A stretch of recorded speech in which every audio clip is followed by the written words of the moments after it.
Welcome into episode 423 of the Skate Podcast. I am Brian DeFelice, joined by Bridget Prue and Scott McLaughlin. Bridget and Scott, it's not been pretty for the Boston Bruins all season, in particular since the trade deadline. And so let's just get right into our opening shifts. And I'll start it off with the theme of the week, which is the grade eights. Okay, the Bruins are on an 8-game losing streak. Alex Ovechkin comes into town with 5 goals until he breaks Wayne Gretzky's all-time goal record, I believe. And the Bruins have 8 games remaining in the season. So it's been a dismal March, as we have covered many times. I think the Nikita Zadorov fight against Sam Bennett provided Bruins fans with a lot of happiness in that moment. That was also their last win. And if you ask me and a lot of people, rack up the losses, baby. I am not complaining, but the on-ice product has not been great. But Tuesday in Boston, Alex Ovechkin will be in town trying to chase Wayne Gretzky's record.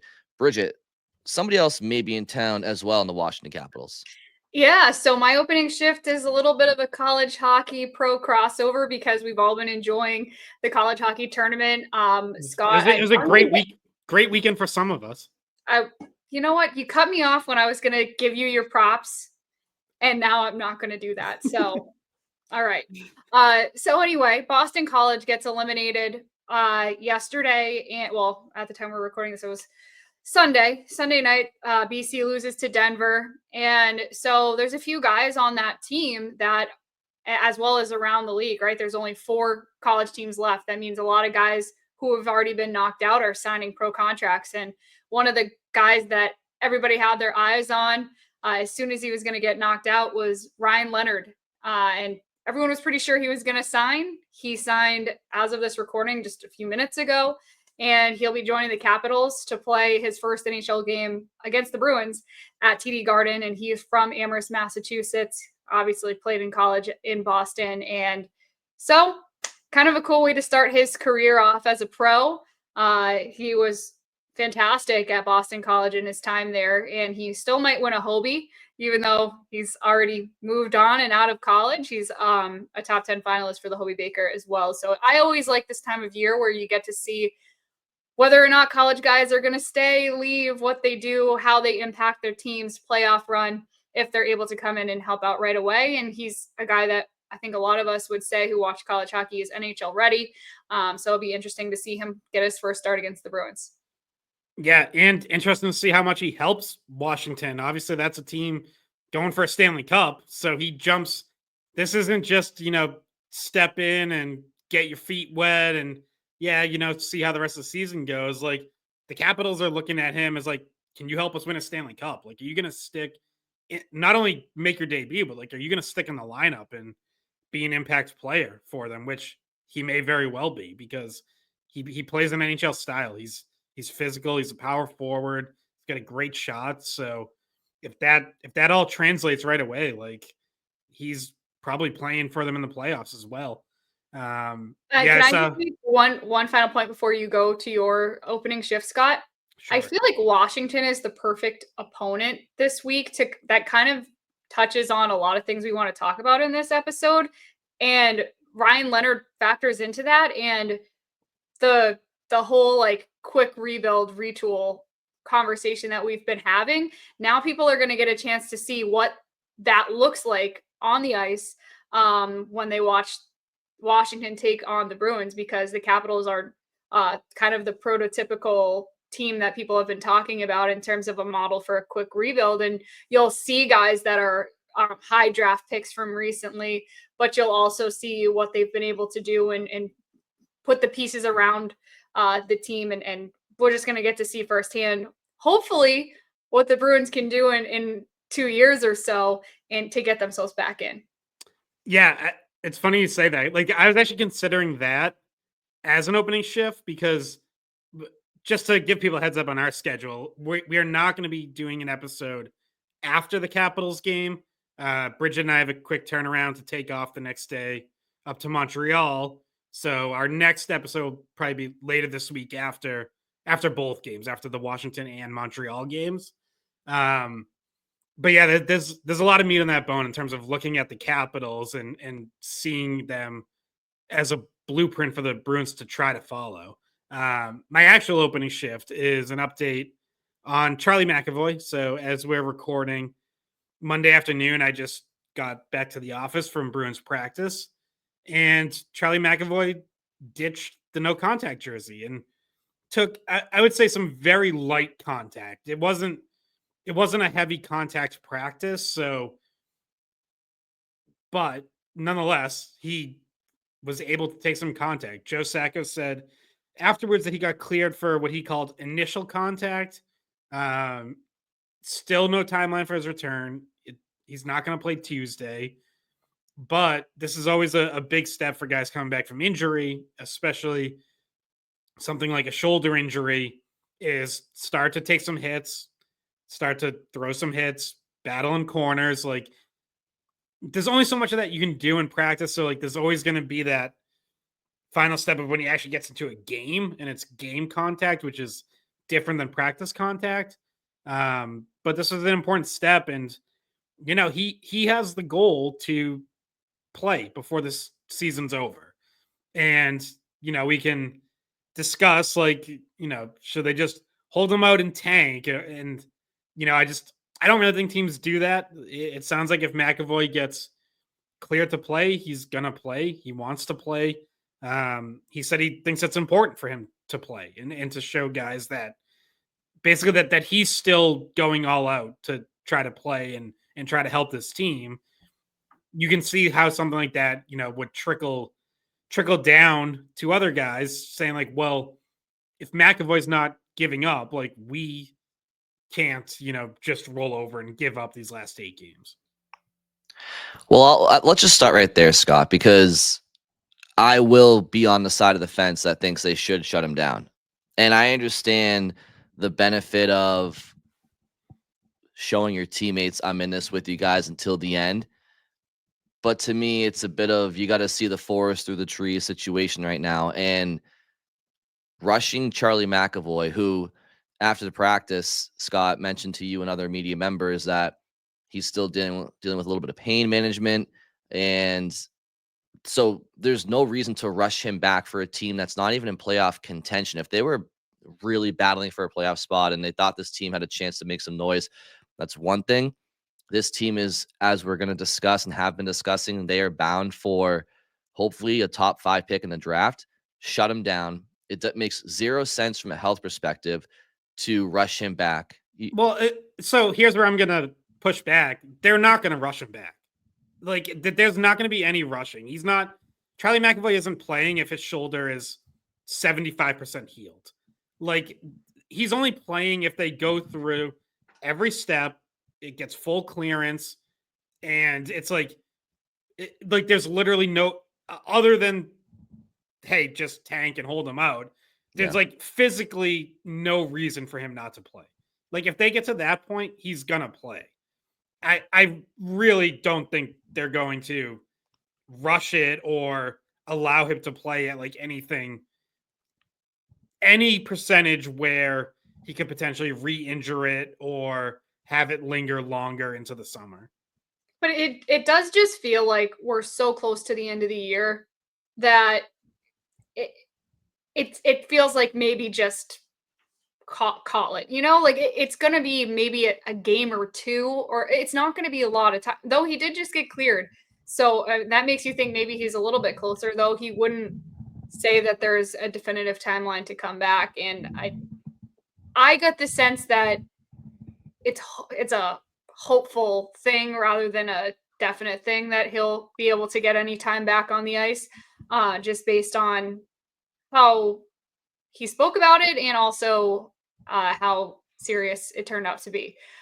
But yeah, I understand completely where people are wanting to see him just take the most cautious approach possible, not risk anything, because it's not just about him re-injuring or doing anything to hit that particular thing. Like, if you're going to come back and play 1 or 2 games, you could injure something else. Like, there's plenty of reasons to just be like, okay, it's 2 games, we're out of the playoffs. God forbid we win either of the last 2 games and put ourselves in a worse position to draft. Like, I think that there's kind of an abundance of reasons to not want him to rush back and not want him to just want him to call it a season.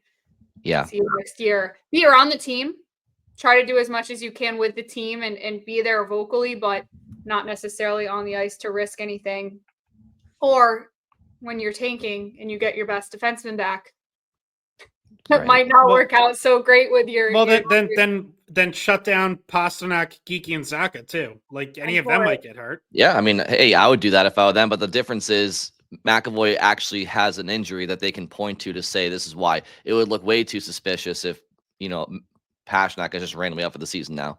But in all seriousness, though, Scott, I mean, I just think, yeah, when I say don't rush him back, I'm not saying necessarily to rush to ask him to play at 90%, but Bridget kind of just put it perfectly, which is just situationally, just it's not worth it. Does the benefit outweigh, does the benefit of showing your teammates, hey, he's playing a couple of games, or why if McAvoy enters the lineup and plays well and so well, in the fact that you guys win a game you probably wouldn't have won otherwise.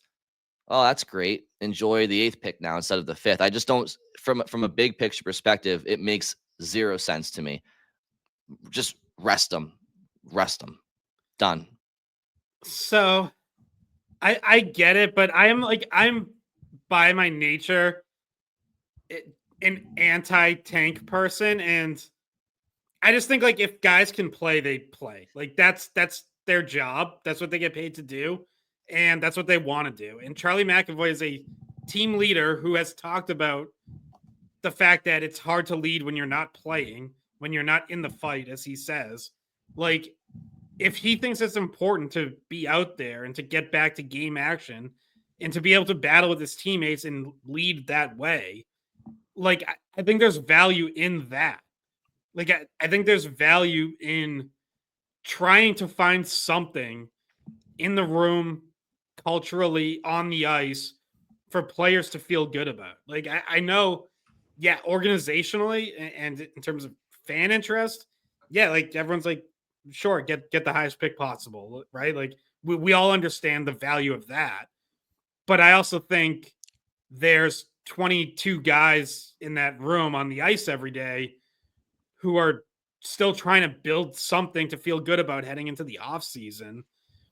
And I don't dismiss that. Like, if you just shut McAvoy down and you just let these guys, limp to the finish line, losing just about every game down the stretch, and everyone just feels like shit at the end of the year, like,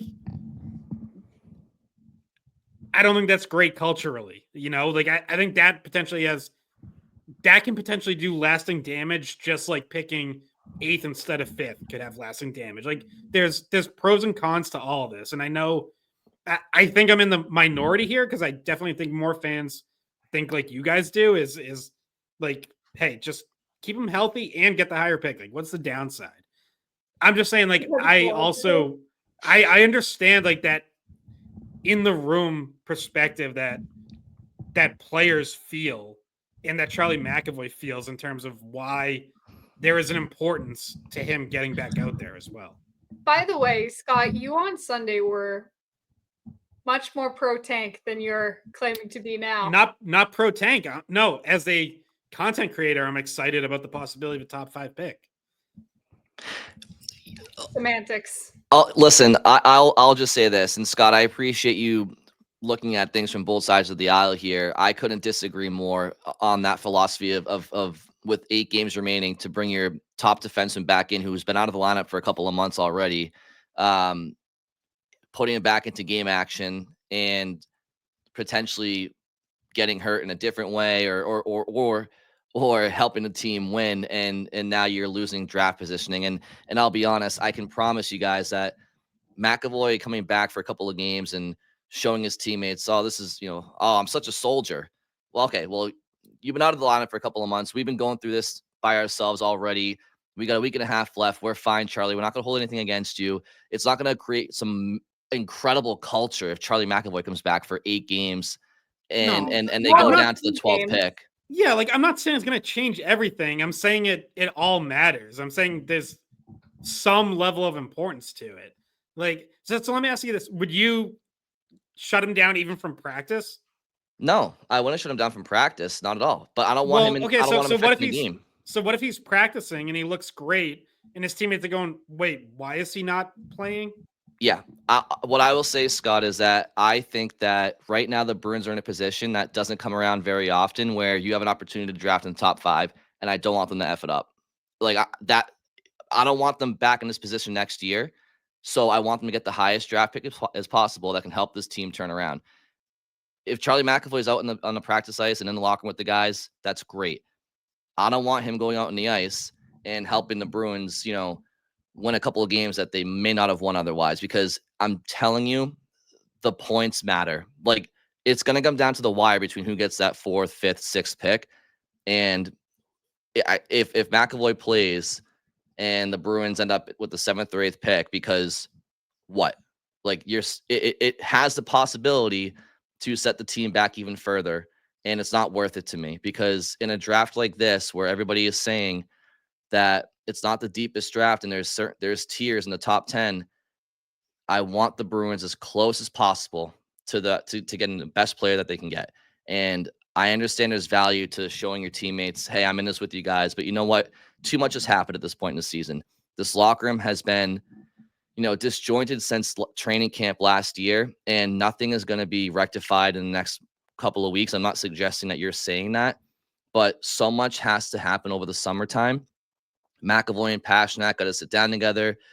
This team they have to turn things around. They got to heal.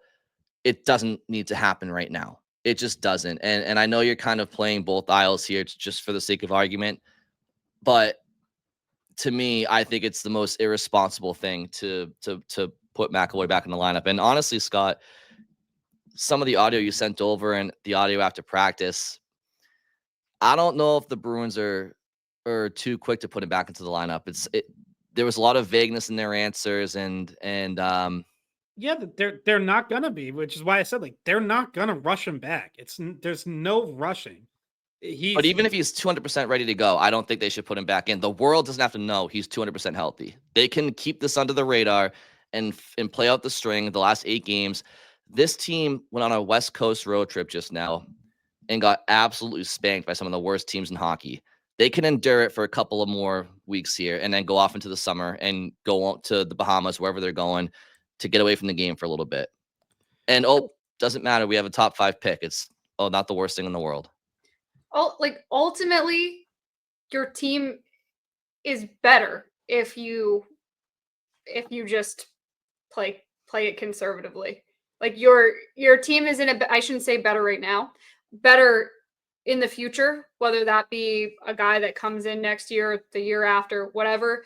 Ultimately, there could be a big difference between 5 and 8, and that's a weird butterfly effect thing to know, and we'll never know if they pick 8th what they could have done with 5, like what their future would look like at that point. But trying to come back and get those small, or maybe like just hopeful positives that you're talking about, Scott, versus looking back and going, okay, well, we actually could have had this great center that now is playing for Pittsburgh or Philadelphia or whatever, and he could have been in our organization if we just decided to just let the pride go a little bit here at the end of the year.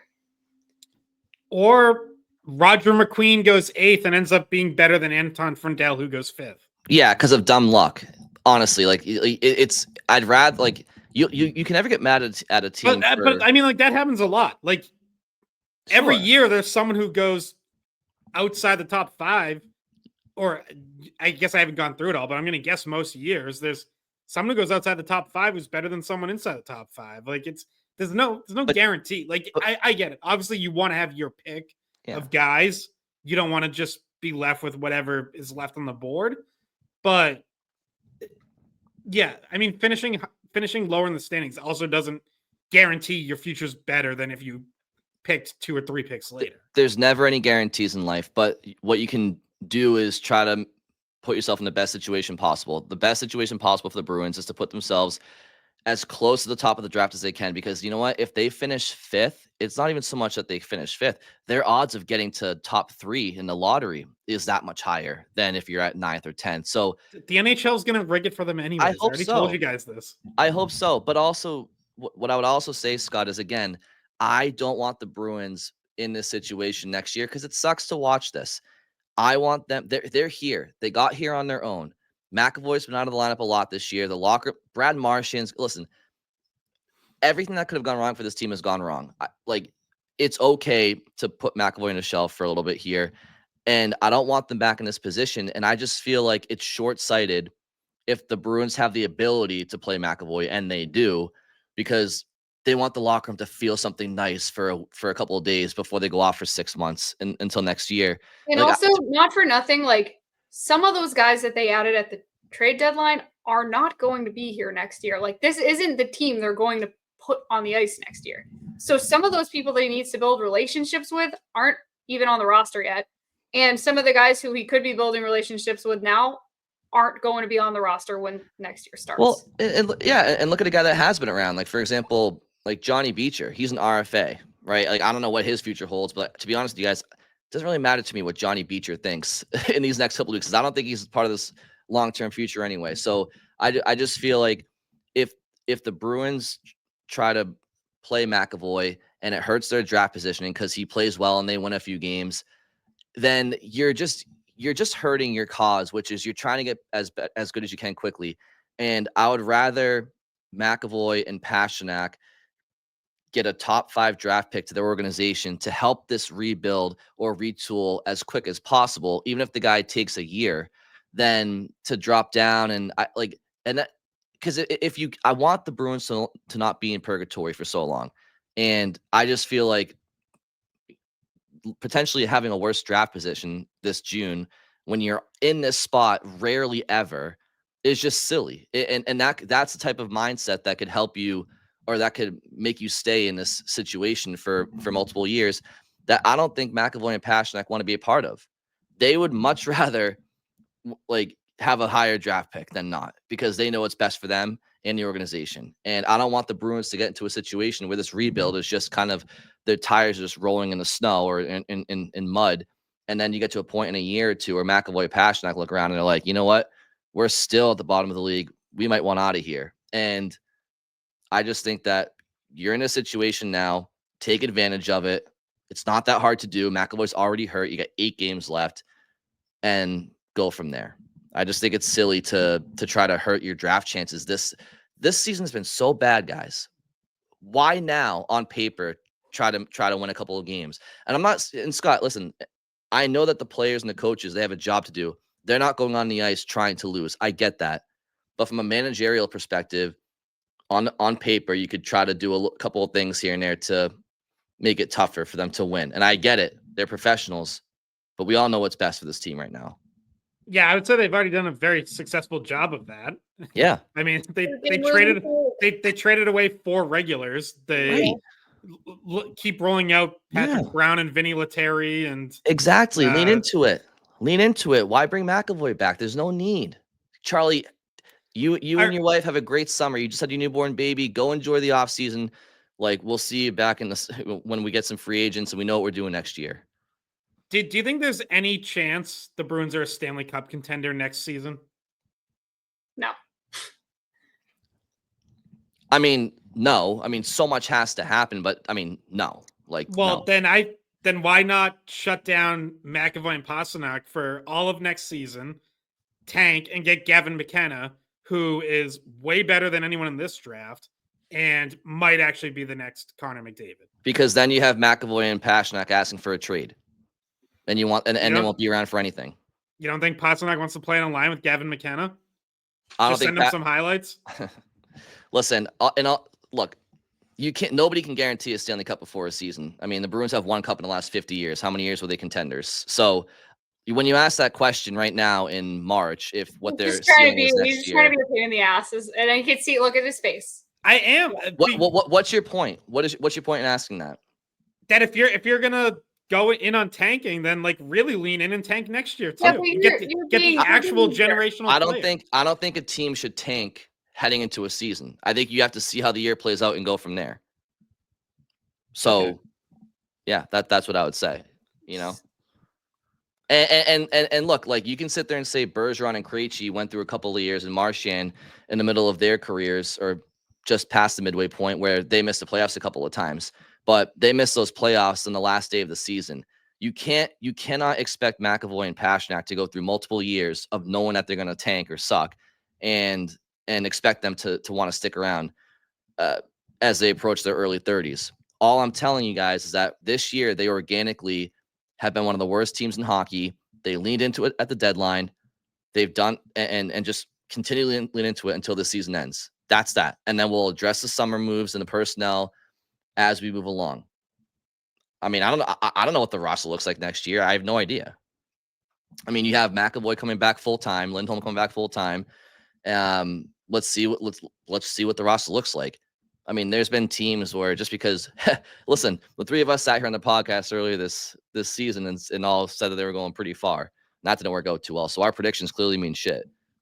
Yeah, I just think, like, I guess I'm just not getting super excited about. All right, it's however many games McAvoy could play this year, 2 or 3 games or 4. I'm gonna hold them out so that we lose a couple extra games, guarantee ourselves a top 6 pick or whatever in a draft where, even if you're in the top 5, you might not get a number 1 center. Like, all of those centers that are going to be on the board, there's a chance that, like, they all top out as number 2s. What are you gaining, Scott? Okay, fine. They play him a couple games. They slide down the draft positioning because they didn't win a few games. Karma. What exactly have you gained? You're gaining karma because Excuse me, sir. you're not just explicitly tanking. Take that karma and shove it up your ass, Scott. There's Yeah. two do anything. 2 years ago, the Houston Texans won their final game. It cost them the number 1 overall pick. Everyone said they were idiots, and they ended up with CJ Stroud instead of Bryce Young, and he actually ended up being the better. I don't think, Scott. I don't think that inserting a player that hasn't played for your team in almost 2 months is good karma. Karma would be if they just randomly shut down a healthy Pastrnak. That's competitive bullshit. McAvoy hasn't been playing, so I don't really think it's that much of a sin to keep him out for 7 games. Like, oh, they're so cheap. They could have played him when they didn't. Okay, I mean, he hasn't played for them the whole second half of the year almost. So, like, I don't look at it as some sort of karma that's going to come get them. Yeah, you sit down Pastrnak for the last 8 games. Okay, I look at that and be like, yeah, that's kind of bullshit. But the big difference here is McAvoy's been out. So I'm just saying, just keep rolling with what you've got instead of, and they've been losing with Pastrnak in the lineup. So, by the way, they were also losing quite a bit of Charlie McAvoy in the lineup too. So yeah, but this is something this is in their control. They don't have to do this. That's all. What I'm gonna say is Scott's having a day. Scott can just tell by his face the entire time from minute 1 of this podcast. I think he's I just don't like your buttons. He's been pushing your buttons. I don't believe I legitimately don't like explicitly trying to lose. Like, no. Again, I understand that nobody said the guys on the ice. I understand that the tangible benefit of it in terms of draft position. It just doesn't sit right with me. Like, I don't know what to tell you. I just think it's like a loser mindset. Your priorities are in the wrong spot. I'm not sitting here saying I want them to lose because I hate the team. They are razor thin right now between a 5th top 5 pick and a 9th or 10th pick.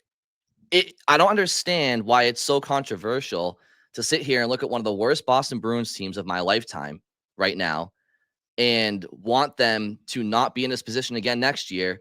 And the best way to do so is by ensuring they get the best pick possible to get the best prospect into their system and into their pipeline. Like, this is not some situation where we're trying to circumvent good karma or bad karma. This team is who they are. So, again, McAvoy's not been playing. Let's keep it that way. And that's that. And by the way, Scott, no one said the game plan was going to be to come out there and everybody just, oh shit, I lost the puck, and Swayman's going to score on himself, and Sacco's going to.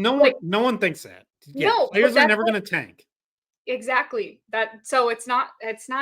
I think he's just like I don't even want to have this Play conversation. the So, players. but okay, but this all brings it back. Charlie McAvoy is also not going to tank. It So shouldn't if be in Charlie his McAvoy hands. feels good and knows he can play, what, he's just gonna play nice with Don Sweeney saying, "Hey Charlie, glad you're cleared, glad you feel good. We're still not playing you." It shouldn't be But in like Charlie McAvoy's McAvoy's gonna hands. be okay with that? He clearly doesn't feel good. He's still talking about being in pain. Right, so he might not play anyways. All I'm saying is if he is cleared, if he is good to go, he feels ready to play, and there's medically, physically no reason to hold him out, I'm playing him. What is Like, what is Don Sweeney's job, Scott? Ultimately, at the end of the day, well, to win a Stanley Cup, to build a Stanley Cup winner. okay, to make the team as good as they can possibly be and make the roster as good as it can possibly be. We all agree right now this season is done with, correct? Okay, what's the most responsible thing for Don Sweeney as the manager of this roster going forward? To try to make sure that they have a high draft pick next year, as high as possible. The players and the coaches are not going to tank. It's not in their DNA. It's not in their job description. They're going to go out there and they're going to try hard. So, as the general manager of the team, he needs to control what he can control. And if that means not shoving your top defenseman back into the lineup with 8 games remaining, then that's what he owes to the team, because the team needs a high draft pick as possible. That's what they need. And it's that simple. So again, what happens if Charlie McAvoy is practicing well and gets cleared, and there's medically no reason to continue to hold him out, and Don Sweeney and Charlie McAvoy meet, and McAvoy says, "I want to play, and here's why I think it's important." I would say, thanks, Charlie. I'm the general manager, and I don't want you to play, and here's why it's important. Because we need to be... So is it good for the future of the Bruins to piss off one of your two pillars? Scott, he already is pissed off, and this is why it's a different conversation. I don't even know if Sweeney should be the guy going forward, because I think there's a lot of damage in that room between Pastrnak, McAvoy, and Don Sweeney, because he just traded away a bunch of their good friends, and they know it's a business and they get it. But I think that there's a lot of repairing to do with them and Sweeney anyway. Now, you're probably going to sit there and say, okay, well, this is not a good way to start that. Yeah, but I don't care about that. Like, I think that Sweeney, his time probably is up anyway, in my opinion, and it's not, because the ownership is in cahoots with him and Neely, and they're the old boys club. And if you look back, I was listening to you guys on Sunday Skate recently, and Scott, you talked about when you were a senior in high school and how a lot of the casuals went away during that rebuild for the Bruins, and obviously you were still watching them. Well, a major part of that turnaround was a change at general manager.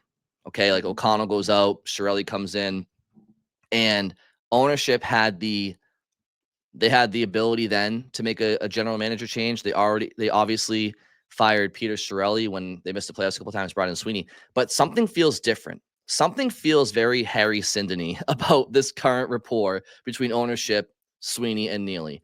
And if you're asking me if Sweeney is the guy for the job going forward, I think he's too close to it. I think they need fresh eyes. So yeah, I think players might not like what's going on. I think if Sweeney doesn't let McAvoy play if he was healthy, yeah, I could see McAvoy getting pissed, but I think they're already pissed at Sweeney for how things got to this point. At least this year, because there were years past where Sweeney did a good job and the players let management down. But you don't trade away Marchand and Coyle and Carlo and have McAvoy and Pastrnak happy about that.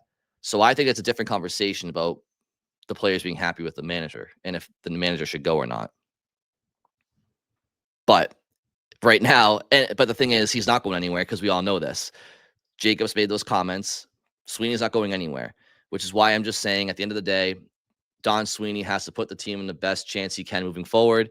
That's ensuring that they get a high pick this year, because they're already there and they don't want to be back in this position next year. So take advantage of it. And that's all I'm saying. Anyway, didn't realize we were going to go this far on this topic. Yeah, No, this I got good. nothing left on this topic. Like, I was fine with you guys arguing about it. Like, that's cool. You guys go for it. I will, for the record, say that I'm more on Brian's side. If that wasn't already something people picked up on. Scott threw me for a loop. I didn't expect him to go down this avenue. I thought we were all on the same page with this. Me too, because No. on Sunday Skate, he had a lot of comments about he literally started out the show by saying, "Bridget, I'm excited this week. Do you know why?" And I said, "Yes." And then he said, "Because they could get a top 5 draft pick." And then I was like, I am, and that does still excite me, but I'm also not on the team. Like I'm a media member. I write and talk about them, and in that sense, yeah, having a top 5 pick is more exciting than picking 8th or 9th. So yes, just from a content standpoint, that's what I want. But yeah, no, I just I don't know. Yeah, I already said everything. Like I just don't like if someone can play, I just don't like holding them out. Like it wouldn't be the first time in the I- history of the league. Scott, I can promise you might not admit it, but if McAvoy played and he was lights out for a couple of games and it hurts the Bruins draft positioning, I guarantee you wouldn't be happy about that result. And you could sit there and say, no, well, they ended up drafting where they should have because that's where they should have. But all right, like have fun watching, Hagens and Misa and McQueen or any of these other people that the Bruins could have had while, the Bruins get stuck with the somebody who doesn't end up panning out because, or maybe they do pan out, but it'll be dumb luck. Like you can't manage and you can't hope for dumb luck. If dumb luck happens, it's just what it sounds like. It's dumb luck. And the draft is like 95% dumb luck anyways. not in the top 5, Scott. Not in the top 5. That's the big difference. And that's why I'm so adamant that they need to try to get there if they can. Are you confident everyone who goes in the top 5 is going to be an impact? I'm a NHL lot more player? confident in the top 5 draft picks than I am in the 10th to the 15th. I don't know how you couldn't be, especially in this draft. Yeah, of course you are, but it's also not. And they're right there. Look at the standings. They're right there. McAvoy coming back could it could potentially drop them 4 or 5 valuable spots. Like, for what? For Charlie to sit there and say, hey, guys, I'm back after 2 months. Missed you, loved you. Oh, doesn't this suck? What we're all in this together? Well, we all got 6 months off of the summer now to really gain some confidence after those 2 wins over Buffalo and Pittsburgh that helped our draft positioning. Oh, no, it didn't. So I just don't. Again, I'm a big picture person in this scenario, and I get the locker room hates losing. Well, they shouldn't have sucked all year then, because they've sucked all year. They've lost all year. They can suck for another 8 games. Sorry. Tough shit. This is the bed you guys all laid in. Players, management, everybody. You are who you are. I love it. But don't take Pasternak out, because I agree. That's bad karma. He's healthy. But McAvoy, how does that work? because he's already been he's healthy and McAvoy's not. That's the difference. Okay, but all we're talking about is if Charlie McAvoy is healthy between now and the end. I'm not never at any point in this conversation have I said play him if he's still hurt. I'm saying if he's healthy. Yeah, well, I just think that I hear what you're saying. I can see why that's hypocritical, but Pasternak's been in the lineup. We know that this team can still lose with him in the lineup. You add your top defenseman back in. Now all of a sudden, Parker Wotherspoon's not your number 1 D man. Like, it just makes a difference. I don't understand how you can't see how having your 2 best players back is better to help you win than having 1 best player that's already been there and has been healthy. This would be hilarious if all 3 of us were going to Montreal and this was just the conversation the entire ride up, and I'm like driving and I'm like, guys, I'm gonna pull this car over right now. I just can't imagine. Being in Scott's shoes right now, watching this season play out the way that it's played out, being this close to a top 5 pick. I think right now they'd be picking 6th overall, and that's without the draft lottery. Being this close to that and being like, nah, like if Chucky's good, like put him in there. Like I don't mind getting 9th or 10th if they win a few games. It's to endure what we've endured as fans. Like, I want this to be the last time that they're in the top 5. I just want to make sure that they get there, and they're pretty close. That's that. Like, I want McAvoy in the lineup the second the season starts next year, but not right now. There's nothing to gain. There's only something to lose, I think. But oh god, that's the podcast. What else we talking about? Honestly, yeah, this is 40 minutes in. We're still talking about McAvoy, if he should play 1 or 2 games, or if he should play no games. Yeah, let's talk about the difference isn't between him playing like 0 games or 8 games. It's probably more like him playing 0 games or 2 games. Right, Well, like he's not playing Tuesday. He's probably not playing Thursday. So Like Scott, there's 2 gone. I'll say this. If like right now, I don't have the standings in front of me, but like right now, let's say the Bruins were, third overall or second overall, and they were like right now, San Jose is running away with the top pick, right? Like there's if the Bruins were points wise like way ahead of like the next next team in front of them, that'd be or behind, like that'd be one thing, but they are neck and neck with like 3 or 4 teams, and so that to me is like that's the big difference here. It's so up in the air right now. You know what I mean? If they were like 10 points in front of the next team or whatever, sure, like play McAvoy and they won't get as bad as the next team anyway, but they're right in the mix with all those teams: Philly, Buffalo, Pittsburgh, it's Seattle. It's crazy. They're all on par with each other. It makes a difference. 1 point separates the 4th pick from the 7th pick. That's 4 teams. They're all within a point or tied with each other. So yes, it is all right there, and that's why every single point loss matters. Is there anything else we wanted to talk about, guys, before? Well, the Capitals, like that this is a good topic since they're playing the Capitals. Like, right. So you get the storyline, you get Ryan Leonard's debut, you get Alex Ovechkin now 4 away from tying Gretzky, 5 from setting the record. For a while, it looked like Ovechkin was going to be on pace to maybe get there right around now. Now, barring like an absolutely monster game, obviously he's a little too far away.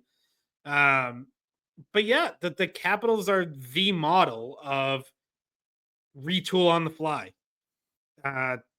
2 years ago, they sold at the trade deadline. Obviously, the Bruins were part of that. They got Dmitry Orlov and Garnet Hathaway. Last year, the Capitals statistically were not a good team. Their goal differential was like way in the minus, but they squeaked into the playoffs, got a little bit of playoff experience, and now this year they have the best record in the NHL. Like that is what every team that decides they're going to try to retool hopes to do. Now we'll see what the Capitals do in the playoffs. Obviously, there's still part of this story to be told.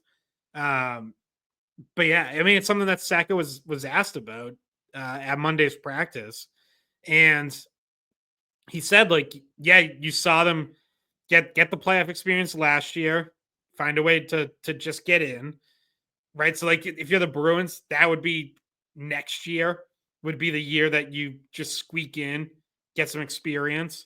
And then he said, they made some key additions this offseason, which obviously they did. Pierre-Luc Dubois, Rasmus Sandin, which Strome was this year too, right? Or was that last year that he joined them? But anyways, Logan Thompson and net was obviously another huge one. And now they're there. Like they hit on their additions. They've had young players come up and make an impact, like Alexei Protas and Connor McMichael. So yeah, like this is the model you're trying to follow if you're the Bruins, right? Like identify the right players in trades or free agency to add. Next year, be a playoff team, be in the playoff race, maybe get some experience, and then look at the year after. I would again just point out, like there's a reason that the Capitals stand out for doing it this quickly, because it's not easy, because you have to get so much right. And they had the young players ready to push their way into the NHL. And they did hit on some trades and free agent moves that carry some risk. Like everyone had a chance to trade for Pierre-Luc Dubois. And yet, like, I think probably 3/4 of the league is afraid of him because he hasn't worked out in multiple other locations. But Washington said, you know what, we're going to take a chance. Jacob Chychrun had suddenly bounced around. That's obviously another big one that I hadn't mentioned. Had bounced around a little bit. Didn't really click in Ottawa. And they were like, you know what, we still see that upside there. We're going to take a chance on it. And it's paid off incredibly well for them. So, yeah, it's what you want to do. It's just, it's really hard to do because you have to get so much right. Yeah, and another reason it sticks out is because not only did they just like are they now a playoff team, like solidly a playoff team? They could finish first in the league this year. They're 3 points behind Winnipeg for first in the league. They could win a President's Trophy 2 years after the, being sellers at the deadline. So that's why it sticks out as a prime example. Now, playoffs will tell whether or not the team is built for a deep run or not. But as far as regular season goes, things have worked out great in what they've been able to do. And we're going to be watching them with our own eyes at TD Garden coming up on Tuesday. So there's a lot to definitely pay attention to in that game in terms of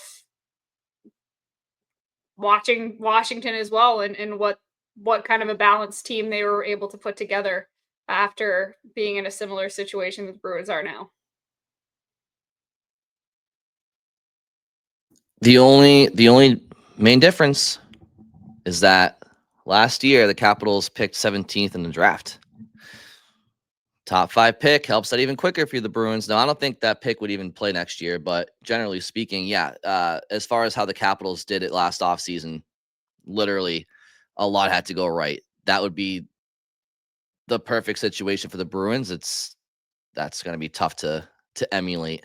Well, just as a funny side note here. So the year the Capitals bottomed out, that they sold at the deadline, they did not get a top 5 pick. We were just saying we don't want the Bruins picking 8th. Capitals picked 8th, and you know who they got the 8th overall pick? Yes, I do. Ryan Leonard. Ryan Leonard, who is about to walk into their playoff lineup. So yeah, worked out okay for them. Deeper draft. Can we just be fair about that? That draft. Who won above him? I'm just curious. I don't have it in front of me. Will Smith. Well, Connor Bedard was first overall. Then Leo Carlsson, Adam Fantilli, Will Smith, David Reinbacher, Dmitry Simashev, and Matvei Michkov. Okay, I mean, some pretty good players on that list. Can we just be real? That was, to be fair, that was a much better draft than this one. Pretty good draft, and yeah, or at least it looks like it. Like, who knows? Maybe this draft turns out to be great, but yeah, and yeah, like Scott, hindsight, retrospect, those things are all, you can look at them after the fact, and sometimes players, look at David Pastrnak. Right? I mean, he fell to I think it was 23rd in his draft back in 2014. He's probably the second best player from that 25, draft. 25, right? Maybe it was 25. Yeah. Yeah. I think outside of, he's the best player to come out of that draft, behind Leon Draisaitl. Right. So, like, of course you can look back, but before you get to that point, the responsible thing to do is to try to put yourself in the best position. I mean, it's tough to predict, dumb luck or who falls to who and who pans out. I get that. But if given the choice between a higher pick or not. The theme of this podcast really is 8s, because I just happened to pull up that 2014 draft. You know who went 8th in that draft? Who? William Nylander. There you go. Yeah. Obviously number 88 for the Leafs right now. Yeah, like, again, Leonard was 8th in this one, and 8 years left in Ovechkin, and oh gosh, too many 8s. There's no arguing that draft picks, some pan out, some don't, some go higher and end up being less than who go beyond them. But the point is, heading into a draft, if you would give any team a choice between having a higher pick or a lower pick, you take the higher pick. I mean, the rest is all, you can't control the rest, but you can control what you get heading into the draft. I mean, that's I think we all understand that. That's all I'm coming from. Of course, the Bruins could end up with the 5th pick and they take somebody at 5 who turns out less than somebody taken at 9. I get that, but that's impossible to predict. But what you can control is getting the highest pick you can possibly get and then trying your best to, make do with it. But yeah, Bridget, Scott, I think maybe the one other thing I wanted to mention with the Capitals, I know I mentioned this on an earlier podcast, but as we're getting close to the playoffs, the other reason I think Bruins fans should be rooting for the Capitals is they do not have an elite top of the line number 1 center. So if they win without really having that, it gives you something to cling to, right? Like it just opens the door to the idea that you can win a Stanley Cup without one of those guys. Even though it doesn't happen often. Like, the closest you can come looking at cup rosters is the 2019 Blues, and like they still had Ryan O'Reilly, who, even if he wasn't one of the 5 best centers in the league, was conservatively one of the 15 best. So, but yeah, another reason to pay attention to the Capitals, because they are, at least down the middle, they are built a little different than recent cup teams. Alrighty. So, any final takes before we go, guys? I know obviously we have the final 4. Scott's wearing the Frozen 4 finalists. Scott's wearing his Boston University hat. So we have BU against Penn State. Great weekend for BU. Disappointing weekend for Hockey East overall. It started with the record-tying 6 teams in the field. 4 of them won in the first round, which is nice. But then, unfortunately, BC, UMass, and UConn all lost in the regional finals, all in close games. Every regional final was a 1-goal game until Denver's empty netter. So a lot of great hockey, but outside of my BU Terriers, swung against the local teams on Saturday and Sunday. Oh yeah. Yeah, not good. I was surprised with Maine's exit. PC didn't look great against Denver. The reason they called Manchester the region of death is because you had the number 1 overall team, BC, and the defending champion. And when you have the defending champion, and no matter what their seed is in your regional, they're going to be hard out. And Denver certainly came to defend their title. So I don't know, Scott. Maybe BU Denver final. We'll see. I don't know. Do you like their chances if they have to play Denver? I've been kind of down on BU all year, so I'm just going to stay down and say I don't expect them to win at all. It's crazy. Like, BU is a flawed team. They no-showed the hockey semifinals. They no-showed the first period of the NCAA tournament against Ohio State before waking up and being like, all right, I guess we're just going to score 8 goals now. And then they played a really good game against Cornell. That was just a great hockey game, period. Like, that BU and Cornell both played defense, but also like got some real high quality scoring chances. Both goalies were great. Yegorov for BU, Ian Shane for Cornell. And then it goes to overtime and Quinn Hudson wins it. Younger brother Cole Hudson had a sick goal in the third period, sniping just enough room for the puck to get through over Ian Shane's shoulder and just snipes it. So like if they play the way they played against Cornell, then BU can win the national championship, but they just don't play that way consistently enough. So I guess we'll see. I think I said it going into the tournament, like you can't bet against Denver in this scenario. They've done it before. David Carl's a great coach. That team is just always knows how to counter whatever another team wants to do. And like you heard, I was up in Manchester for those games. So I was in the post-game press conference, and David Carl was saying like BC's physicality kind of caught them off guard a little bit at first. Like they didn't expect BC to open the game that way. And they had to adjust. And it's like, well, yeah, of course they adjusted, because that team just adjusts to everything. They adjust to everything their opponent does, and they find a way to neutralize it. And they have Matt Davis, who's a great goaltender. They have Zeev Bouillon, who is on the World Junior team with a lot of those BC guys, and who is probably the best offensive defenseman in college hockey. Yeah, they're not an easy team to beat. I do think for BU, their season trajectory changed when Yegorov came in for the second semester. Definitely. And I think that without that, they would not be in the Frozen Four right now. Because he covers up some of the other rookie mistakes that some of the younger guys make. He covers up some of the defensive flaws, the missed reads and stuff. So he has been a huge difference. And that he was a big turning point. Winning the Bean Pot, I think, was a big turning point for them, in that they now have won on a huge stage this year. And there's believability that their young goalie, their young players can perform when it's a big game situation. And that's something that the BC guys didn't do this year.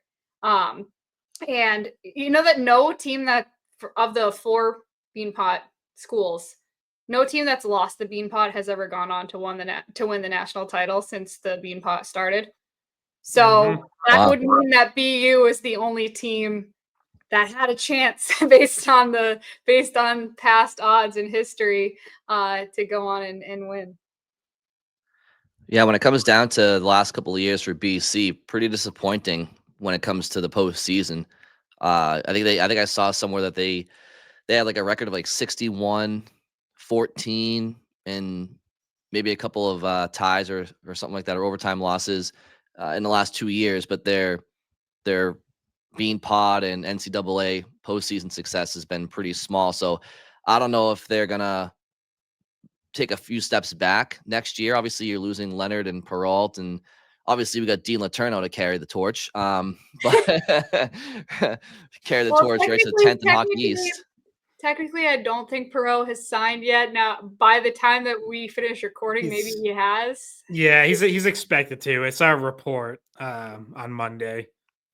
I mean, we all assume that he will at some point in the next 24 hours, probably. By the way, there was also a story out of, since we're on prospects and NCAA tournament and stuff, there's a story out of Latvia. So it had to go through translation, but Latvia's head coach for the World Championship said they don't expect Dans Lashmelis, Bruins prospect, UMass sophomore, to play for Latvia because he believes he's signing with the Providence Bruins or with the Bruins to go play in the AHL the rest of the year. So, which is a little, I had heard over the weekend that it sounded like he was leaning towards going back to UMass for another year, but based on that, it would seem not. It would seem like he's going to be turning pro.